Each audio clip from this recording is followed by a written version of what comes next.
wa na wushi ogene na abio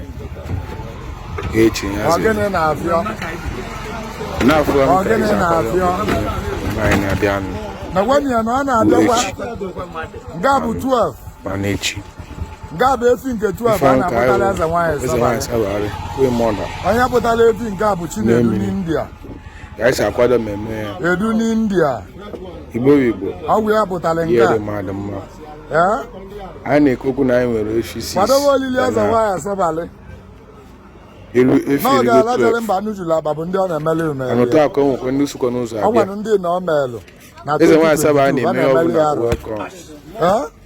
This is the highest festival ever.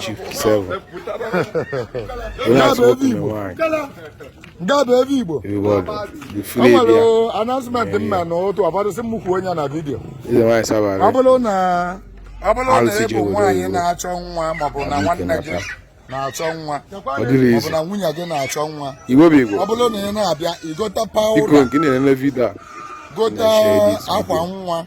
Ọ bụ na nwa nwoke ka ị na-achọ igote akwa nwa nwoke, ọ bụ na nwa nwaanyị ka ị na-achọ igote akwa nwa nwaanyị ị ga-eji ya wee mee ekpele na olili ezenwanyi sabali ma ọ bụ na ejebe na mmiri. Ọ bụrụ na ị na-abịa olili ezenwanyi sabali ụjọ atụ na gị na ịdị spiritually protected. Ịdị spiritually protected. Amara m ka m na-esi gbuo egwu nya bụ okwu obi anwụli juru m obi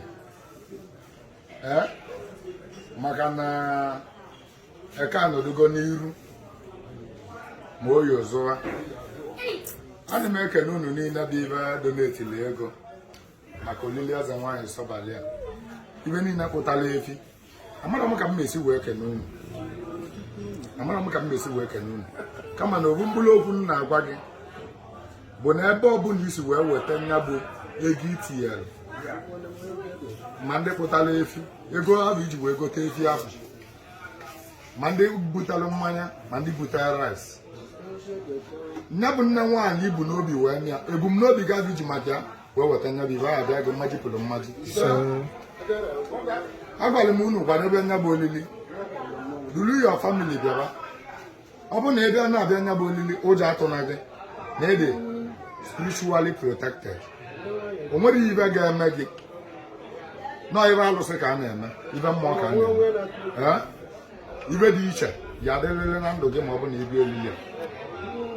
O nwere announcement m mere n'ụtụ a. Ọ bụrụ na ị bụ nwaanyị na-achọ nwa ọ bụ na nwanne gị na-achọ nwa ọ bụ na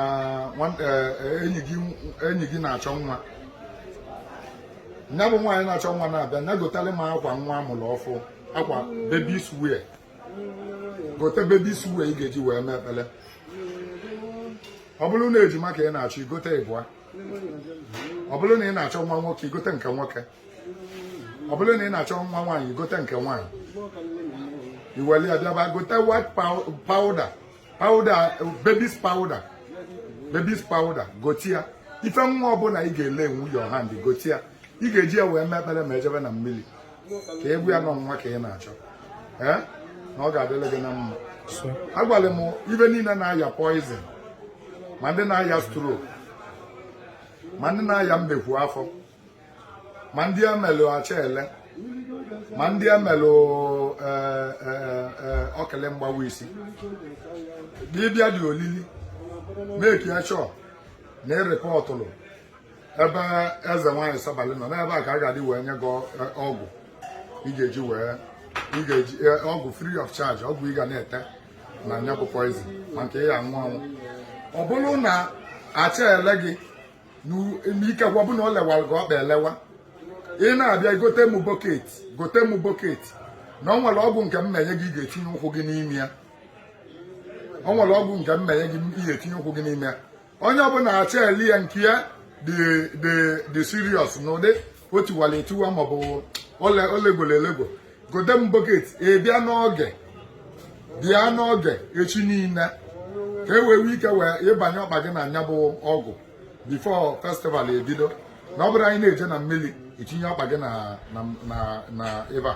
So ọ bụrụ na acha ele gị na ọ dị critical iwetalụ m bọket ka e wee tie then adịrọ mma agwọ diabetes. Ọ bụ na diabetes na-aya gị ọya shuga, adị m agwụ ya, amarọ m ọgwụ ya nke mmalụ ka mma agwa gị. Ọ bụrụ na ị na-aya ka nke a na-amị amị n'ọkpụkpụ, kazi nke a na-aya arthritis maọbụ rheumatism, adị m agwọ nke ahụ. Ife m na-agwọ bụ spiritual poison ọ bụla emere eme, ma stroke ma whatever. Ị na-abịa were okwukwe wee bịa, n'oge okwukwe gị ga-azọ gị, ọkwa ife mmụọ ka a na-eme. Bịaba Olivia na mụ ya ahịa ma assuring you na Sobail ga-enyelili gị ego ma ọ bụ na ego dị n'akara aka gị. Ibe ọbụla na-abụrụ obulupụta ụwa na-arụ gị bụ ihe a mere ga-eme, oge si gị na-arụ wee pụọ. Ọ ya adịrị gị na mma na abachukwu na ọdịnala. Bịaba Olivia na ị ga-abụ ibe dị iche.